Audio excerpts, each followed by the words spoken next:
when Tupac got shot in Vegas, right, that week, you was in New York, right, when Tupac and Nas had that run-in at Bryant Park? And when we got out there, we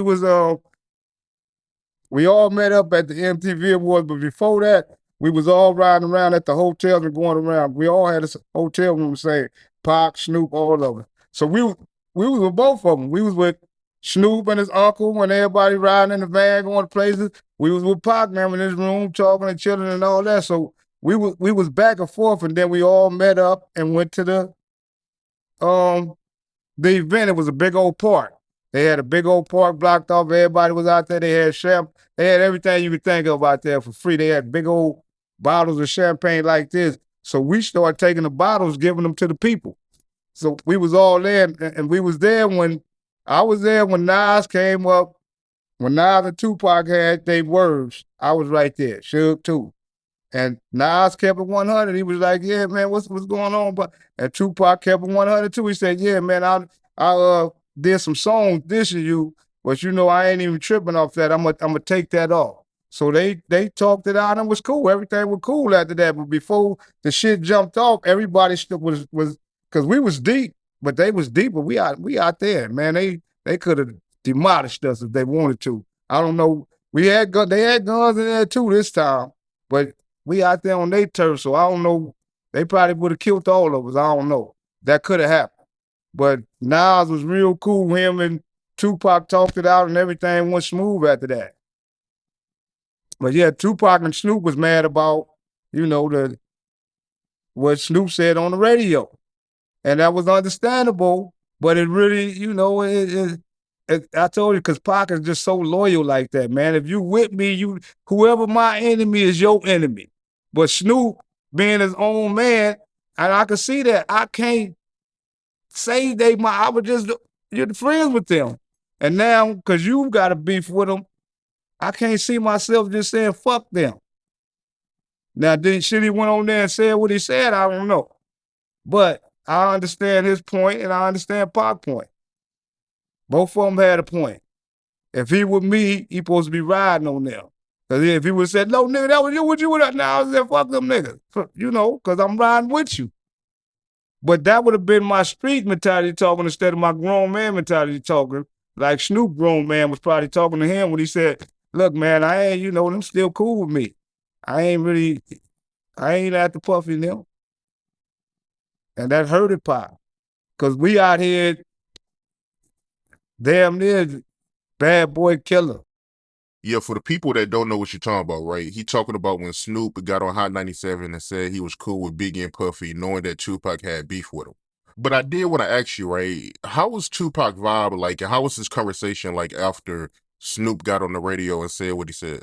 I didn't really talk to him much after that because after all these events now, everybody getting ready to fly back home. We got to get back up out of here. So everybody kind of like after the event went back to their rooms and then got ready to fly back out there. So we really didn't really speak until Vegas after that.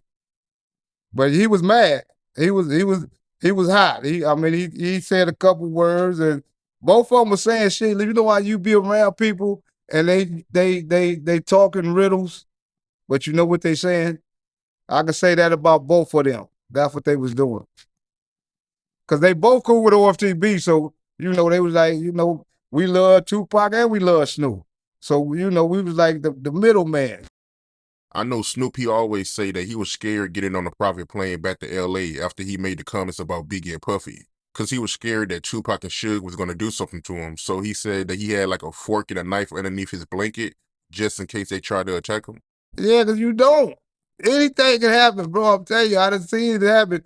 Anything can happen. So he was right. You don't know what they gonna do, man. I gotta try to protect myself because Pac was mad. You gotta be on here with Pac. You gotta be on here with Suge. And like I thought Tupac could tell Suge to do any damn thing. That's how close they seemed like they were. Not make him do it, but if he suggests, hey man, get low $1 million, Suge might do it. That's how people was thinking. That's how I was thinking. That's how close people was thinking they was. Was you on that flight with him? Nah, we wasn't on the flight, so I couldn't tell you nothing that happened on there. Right. But I want to backtrack, right? I want to backtrack to the run-in that Tupac and Nas had in New York at Bryant Park. when Tupac and Nas was talking, right? Do you recall seeing Snoop anywhere around? Well, I know for a fact Snoop was there, but I don't know if he was around when that certain incident jumped off. I wasn't really looking to see if he was around. I'm just looking at the immediately interaction with Tupac and Nas, and then Suge them over there, of course. And I'm just making sure I'm a bystander too, waiting to see if anything gonna jump off and see if I got to do something.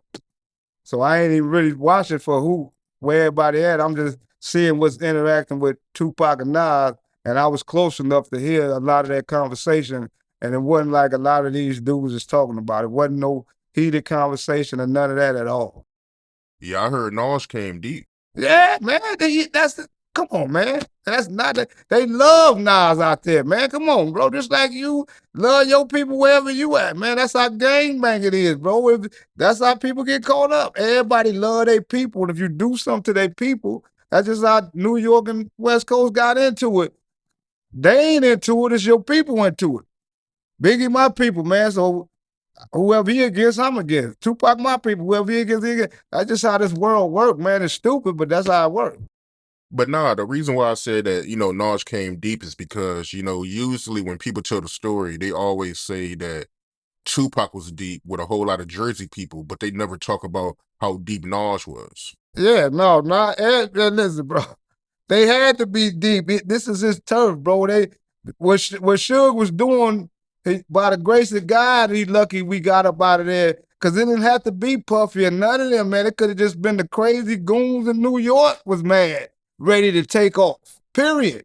I'm talking about these are dirty, grimy ones that don't care about nothing.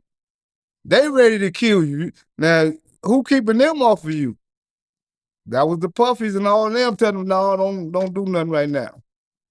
And everybody who got power got them kind of people, man. They always quick. That was Suge's best thing. Soon if you gonna get a check. As soon as somebody tell you gonna get a check, what you want me to do? Whatever you want me to do. I'm gonna get a check, I'm doing it.